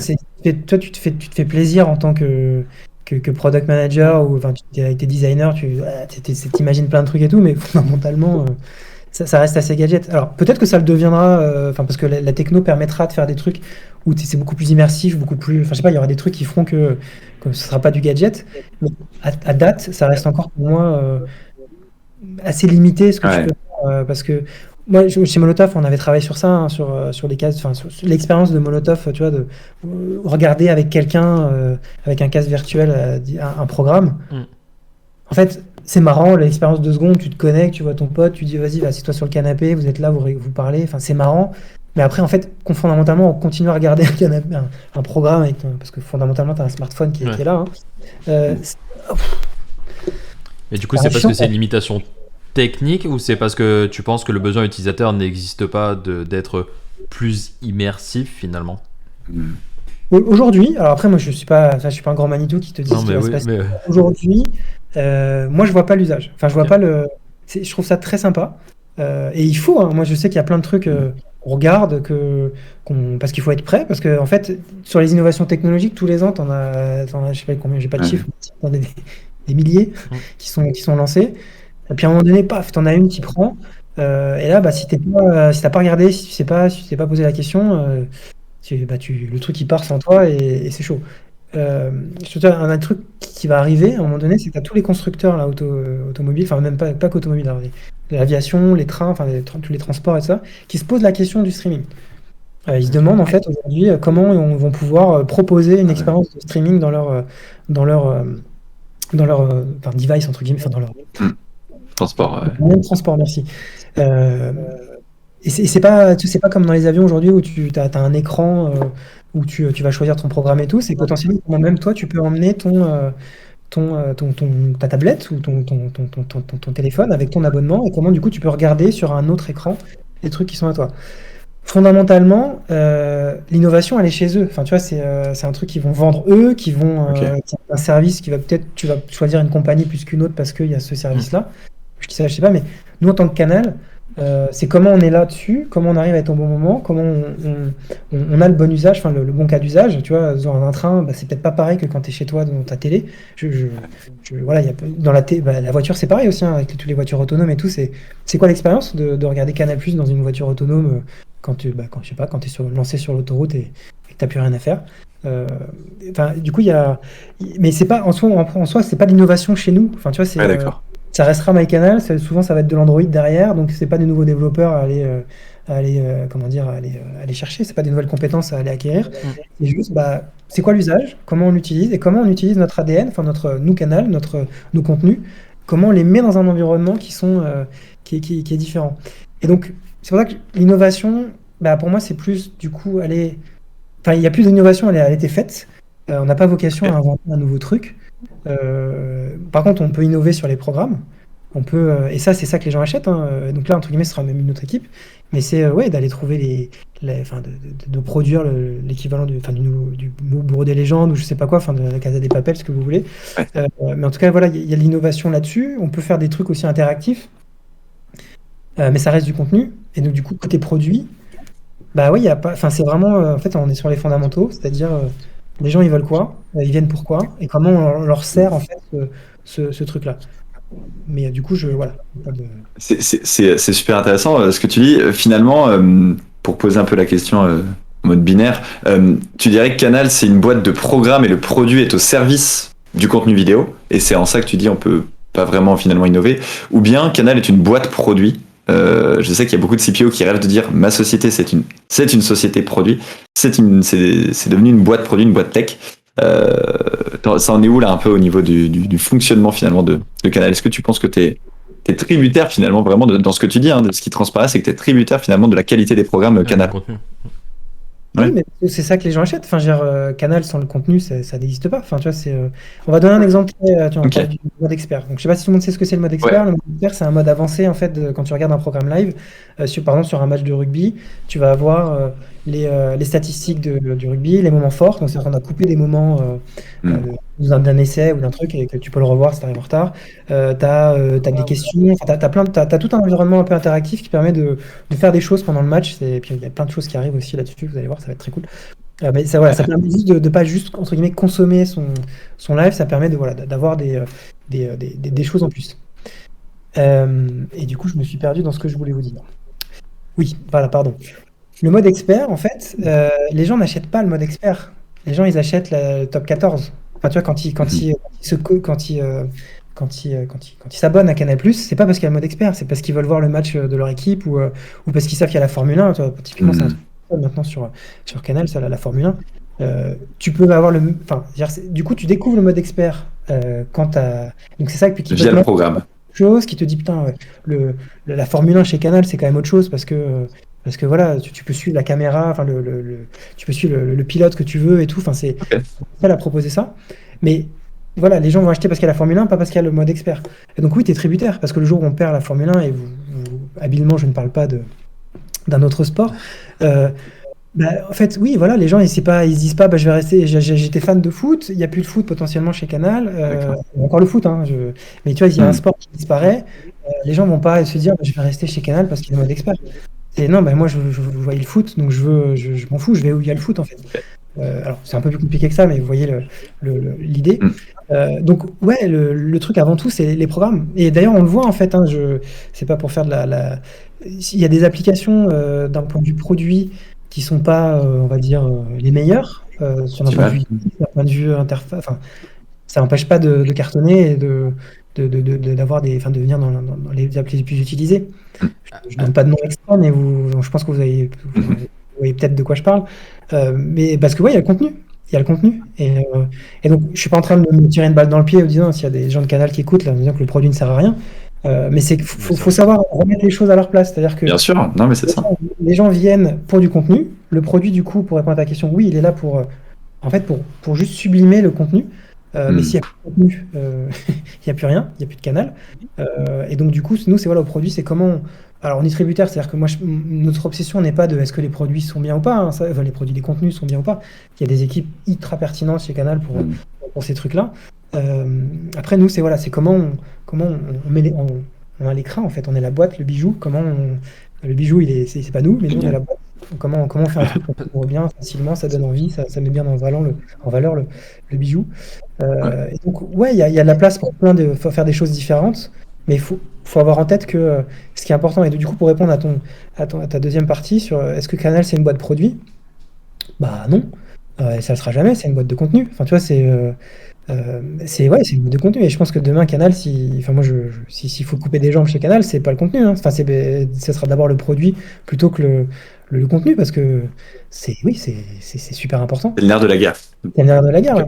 Mais par contre, effectivement, il y a une vraie prise de conscience, une vraie transformation que le produit devient quand même hyper important. Ça devient des piliers hyper structurants, hyper importants de Canal, parce que finalement, c'est le point de contact avec le client.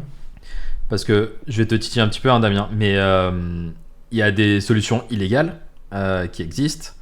Ce qui fait que les gens aussi restent sur Canal, c'est aussi ton environnement, ton écosystème, et que la connexion va être stable, que tu vas avoir une bonne qualité. Peut-être que ça va être justement ton mode sport, ton mode expert. En fait, ça va être tout ton à côté, tu vois, et pas que ton contenu, parce que ton contenu, peut-être que maintenant on peut le retrouver plutôt facilement et je ne vous incite pas du tout à faire de manière illégale, loin de là, mais on peut le retrouver d'une autre manière. Du coup, maintenant c'est le produit aussi qui fait en fait pas venir les gens, mais rester les gens. Tu vois ce que je veux dire? C'est ce que tu as dit, c'est hyper important, c'est toute la nuance. C'est pas ça qui fait venir, mais c'est ça qui fait rester. Mais du coup, oui. Vous allez dire, ouais, je pense qu'on va pas tourner du pot. On a tous regardé un match de foot en streaming et on a tous vu un match de foot sur une chaîne. C'est quand même pas le même niveau. Non. Enfin, je veux dire, Rien à voir. ça n'a rien à voir. Enfin, moi, voilà, quand tu. Enfin, donc à un moment donné, Quand t'entends les voisins crier avant toi, déjà, t'as loupé la moitié de l'expérience. Quoi. ça c'est cool, mais moi je parle des matchs de foot où dans des commentaires, enfin des langues que tu ne comprends pas. Que tu comprends pas. J'ai vécu Bien ça. sûr. C'est marrant, mais c'est pas, voilà, c'est quand même plus sympa d'avoir. Enfin, bref, parce qu'il y a une telle qualité de production et tout ça quand même qui est unique. Alors après, effectivement, les matchs de Canal, tu peux les voir si tu trouves. Il y a des réseaux pour les voir, hein, c'est pas le sujet. Mais c'est pas la même qualité de. Comment dire ça coupe, c'est chiant et tout. Rien à voir. Voilà. Ce que je trouve intéressant, je peux me permettre de continuer un peu sur cette même idée, ton environnement qui est assez particulier. MyCanal, c'est quelque chose de cross-device, on peut l'avoir sur notre application mobile, sur notre téléphone, sur un iPad. Il y a tout le système, j'imagine, sur la télévision qui doit être assez complexe, avec toutes les box, tous les fournisseurs qui retransmettent MyCanal, etc. Enfin, j'imagine même pas le bazar d'un point de vue produit, ce que ça peut être. Justement, on parle là d'innovation, ou en tout cas tous ces, j'ai envie de dire le mode expert, je pense que c'est quelque chose c'est un peu la marque Canal au niveau du produit. En tout cas, c'est une place assez forte. Est-ce qu'il y a un device qui permet un peu plus justement de faire des nouvelles choses? Je sais pas si tu peux communiquer sur les chiffres en tout cas des utilisateurs. Si je sais pas, 80% des gens le regardent finalement sur tablette et sur téléphone, et à ce moment-là, on va se focus uniquement sur ces utilisateurs-là. Mais est-ce qu'il y a un device qui permet l'innovation particulièrement? Alors déjà, faut quand même avoir en tête que la télé, c'est pas pour rien qu'on parle d'une chaîne de télé, c'est parce qu'en fait, ça continue à se regarder sur la télé. Fondamentalement, en fait, alors ce qui est marrant, c'est que tout ce qui est acquisition, alors je dis ça parce que c'est des trucs assez connus sur le marché maintenant et tout, Netflix aussi avait communiqué là-dessus. Tu fais ton acquisition sur le mobile, c'est-à-dire que, alors même chez Canal maintenant aussi, enfin, bon, avec le Covid, tout ça a un peu changé, mais on reste quand même très présent dans les comment on appelle ça, dans les boutiques, tu vois, sur la Fnac, tout ça, il y a quand même un vrai volume d'affaires qui est fait là-bas. Mais si on parle purement du digital, du coup, évidemment, toute l'acquisition se fait sur le mobile, enfin toute. Majoritairement, ça se fait sur le mobile. Et après, en fait, il faut les basculer sur un écran télé parce que c'est quand même là où ça se passe, en fait. Il y a quand même, enfin, tu peux dire ce que tu veux, c'est sympa de regarder sur son téléphone, mais à un moment donné, un film, c'est quand même mieux sur un grand écran. Et donc, après, est-ce qu'il y a un device qui permet plus de choses que d'autres? Je reviens toujours, je suis en boucle, hein. Dans la mesure où c'est par rapport au contenu, tu fais à peu près la même chose en fait, que ce soit sur un petit écran ou sur un grand écran, parce que c'est le contenu. Tu vois, le mode expert, il est dispo partout. Après, c'est plus des contraintes ergonomiques. Tu fais pas la même chose sur un smartphone que sur un écran énorme dans ton salon. Mais ouais, tu fais la même chose parce qu'en plus, de toute façon, on le voit dans les études. Hein. En fait, moi, je pensais même que potentiellement, tu n'avais pas forcément le même usage. En fait, si. C'est juste que c'est pas le même moment de consommation.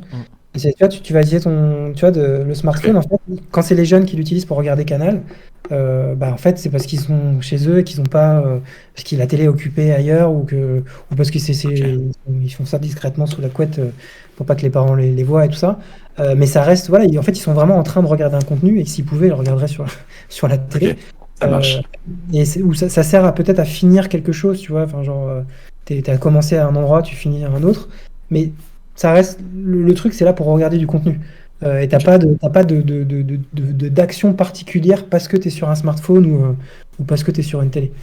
Donc en tout cas pas comme ça qu'on raisonne en tout cas. C'est parce qu'on a vu c'est pas ce qui ressort chez les clients. C'est pas y a pas un besoin de faire. Super intéressant.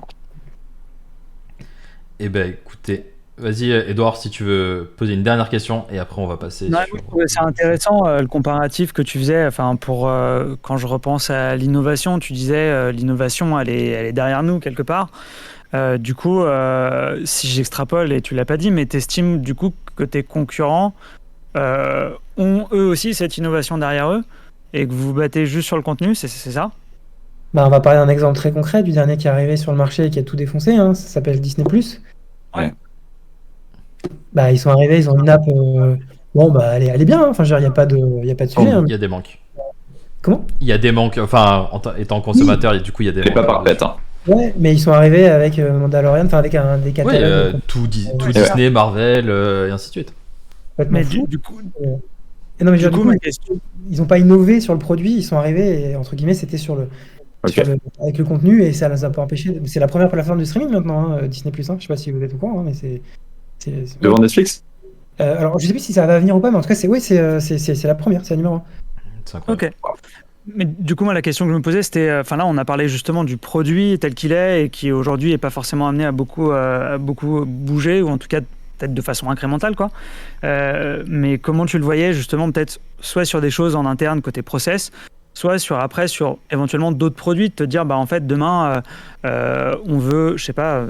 On crée une structure annexe pour justement nous-mêmes monter sur une partie peut-être sur du produit physique. Tout simplement, tu vois, faire de la VR et arrêter d'avoir des casques qui nous font vomir quand on les met.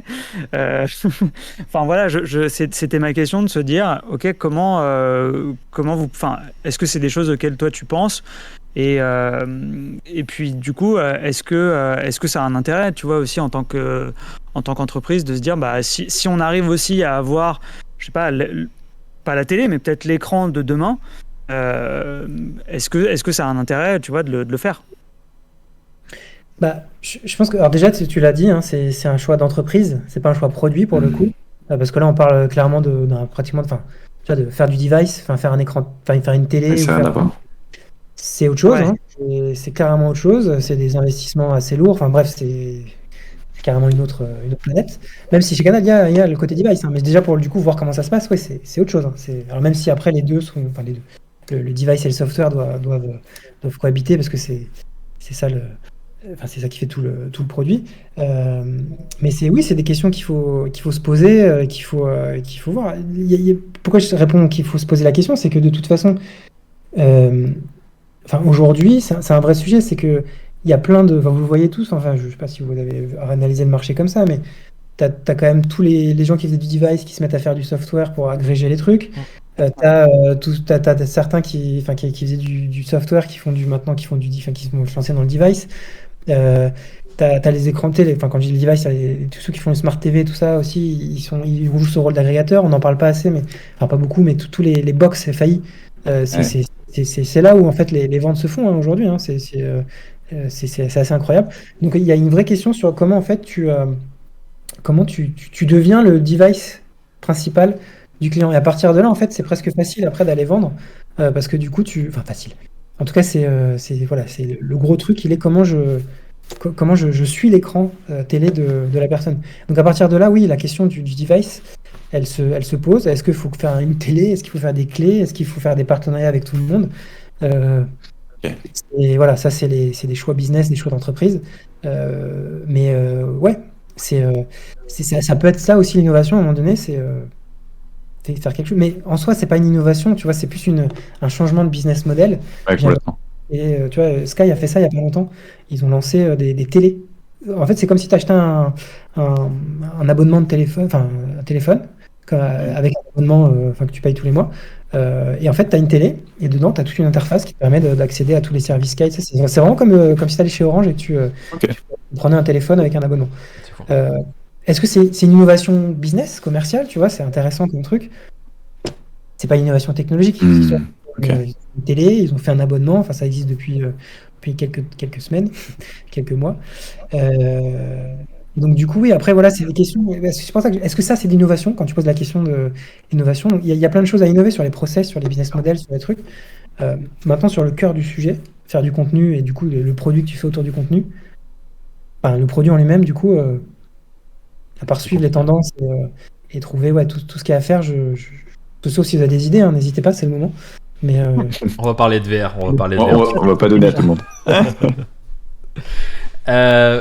Eh ben écoutez, merci beaucoup. Damien, est-ce que tu aimes jouer? On en a pour quelques minutes. Est-ce que tu aimes jouer ou pas du tout? T'as le temps de jouer un petit peu. Est-ce que tu joue avec ses enfants?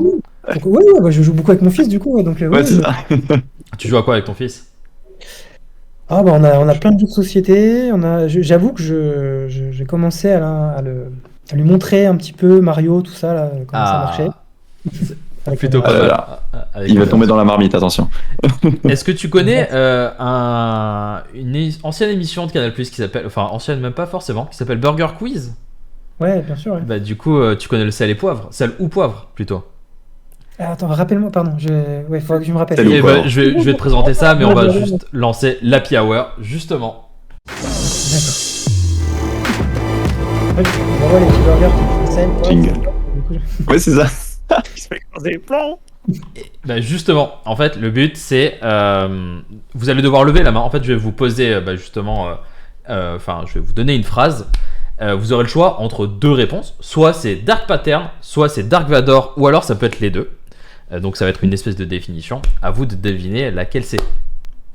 Un point par bonne réponse. Peut-être qu'il y a tout simplement. un dark pattern pour le chat, éventuellement, Marcel.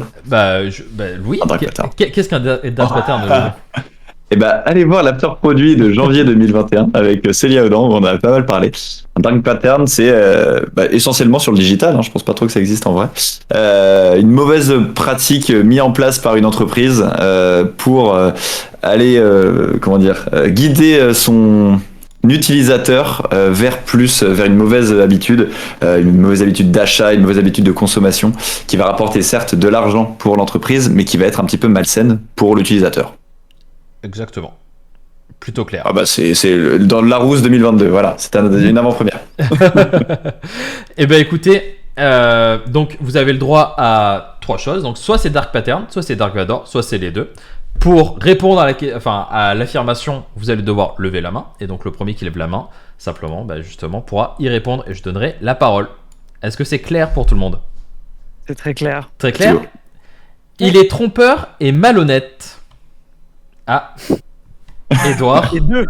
Les deux. Les deux. C'est une excellente réponse. L'un a caché sa paternité, tandis que le Dark Pattern est un design d'interface qui vise à tromper l'utilisateur en rendant un design délibérément complexe. Alors, un point pour Édouard. Attends, en même temps, il faut que je crée les scènes. Donc, je suis en train de faire des choses en même temps. C'est assez fou. Je suis multitâche. Et du coup, pour Édouard, nous avons un point. Deuxième question. Il sait manier le sabre. Ah, j'ai vu notre ami Damien quand même qui a levé la main en premier.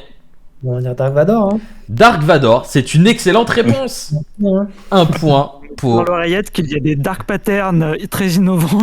qui savent Qui en utilise NFT le qui sabre. savent utiliser le sabre.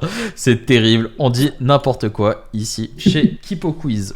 Allez, c'est parti. Du coup, un point pour notre ami Damien, un point pour notre ami Édouard et 0 point pour Monsieur Loulou. Voilà. Il est méchant et ennuyant, mais finalement, il est très peu présent. Ah, Louis, Écoute, j'avais de dire les deux. c'est une mauvaise réponse. Édouard, Dark Vador. c'est Dark Vador. Édouard a 2 points. Ça veut dire qu'ils sont très présents les dark patterns sur le web. Vous êtes plus expert que moi, mais il y en a vraiment tant que ça. Ouais. Il y en a Aïe beaucoup. aïe aïe aïe aïe. Ah, tristesse. Il y a- Et ce qui est dur d'ailleurs, c'est que tu t'en rends pas compte. Eh ben non, mais moi je tombe dans le panneau. Moi je vois un panier, j'ajoute. Je vois à recommander, j'ajoute. Et tu peux jamais annuler ton abonnement et tu continues non. de valider et tu payes encore plus. Pendant Du- les phases de solde, là justement, il y a un truc, je me suis fait avoir la dernière fois, là, qui te dit en fait, il n'y a plus que 2 produits et vous êtes 3 à regarder le Ah mais ça produit. c'est booking ça. Oh là là. Ouais. Ensuite, enfin bref, C'est fou. Hein. c'est pas gentil ça. Merci Ailu88 pour le follow de la chaîne. N'hésitez pas à follow la chaîne. Et mettre un emote Marcel aussi Mettre un dès que vous emote follow la Marcel. chaîne. Exactement. Il représente le côté obscur du web, pas très loin après le dark web. Oui, Édouard. Pattern. Le dark pattern, Non. c'est une excellente réponse. Édouard est à 3 points. Il est en train de prendre la tête, hein, et il reste qu'une seule question. Non. La dernière question vaut 2 points. Donc Louis, déjà, t'es éliminé. Ça dégage. Il a un rapport avec les sites. Ah, Damien. Bah les deux du coup. Et oui, c'est Ah, une c'est- excellente réponse. Oh là là. Damien était égalité avec Édouard. Et nous avons un 3-3 parfait, Eh ben. tout simplement. Eh ben la régie s'est éclatée sur les Ouais, cellules ouais. poivre. Il est bon celui-là. Ouais. Très Des potes fort. qui vont me renier, je crois, de pas avoir bien répondu, de pas avoir été plus vif sur la dernière. Quoi. Ah bah là, c'est une égalité parfaite entre les deux. C'est parfait. Et du coup, on va Deux vainqueurs. deux vainqueurs qu'on peut féliciter. Et bah, Bravo. merci beaucoup déjà pour ce magnifique after produit, premier after Merci, produit messieurs. 2022 quand même, qui était assez magnifique avec de belles personnes. Louis, Et oui. je sais pas si tu voulais rajouter des petites choses. Tu parlais pas de moi, c'est ça, là, Ouais. quand tu disais. Tu restes Non, le plus mais- beau à mon cœur, Louis. Mon Dieu. Ah là là là là. Non, merci messieurs, c'était un plaisir de vous avoir sur le plateau virtuel pour l'occasion. Malgré l'environnement ambiant particulier, on a réussi à monter cet after et c'est vrai que ça lance bien l'année. Donc merci beaucoup d'avoir accepté l'invitation. On est toujours ravis de parler de beaux sujets. Du coup, c'est deux grands sujets, mais même si on a un petit peu dérapé sur plein de problématiques, je pense que c'était assez passionnant. J'espère que le chat a aussi bien apprécié. Merci encore également pour les subs, je me permets de passer le message. Mais non, vraiment merci messieurs. Encore une très très belle année à tous les trois. Et puis du coup, on se retrouve le mois prochain, mon cher Marcel. On se retrouve le mois prochain, en février, le 2 février, à nouvel 19h after. pour le prochain after produit, tout simplement. Génial. Merci infiniment, Edouard. Ça va, ça s'est pas trop mal passé? Pas trop stressé? Ouais, trop bien. Non, super bien. Je me rends compte qu'en fait, quand on est de ce côté-là de l'écran, on a envie de rester au moins une bonne heure et demie de plus, je pense, parce qu'on a plein de sujets à traiter. C'était trop cool d'échanger avec Damien, avec toi, Marcel, avec Louis. Donc, quand vous voulez. Et merci Génial. en tout cas à tout le chat. On a Termite Magique qui nous dit merci. Merci Termite en tout cas de nous suivre. Merci Termite. Et Damien, ça va? Pas trop stressé? C'était bien? Non, c'était Pas trop super. J'aurais été ravi de faire ça dans les locaux pour voir un peu comment c'était de l'autre côté. Donc, à l'occasion, si on peut remettre Une ça, autre fois. plaisir. Mais non, sinon, c'était sympa, très cool. On peut prévenir qu'il y aura déjà un choc des titans numéro 2 normalement potentiellement Eh oui. soit juin, soit septembre. Donc là, ce sera en physique. On fera un truc assez huge, comme encore mieux que ce qu'on a fait l'année dernière. Donc ça va être. Louis, merci. Trop hâte.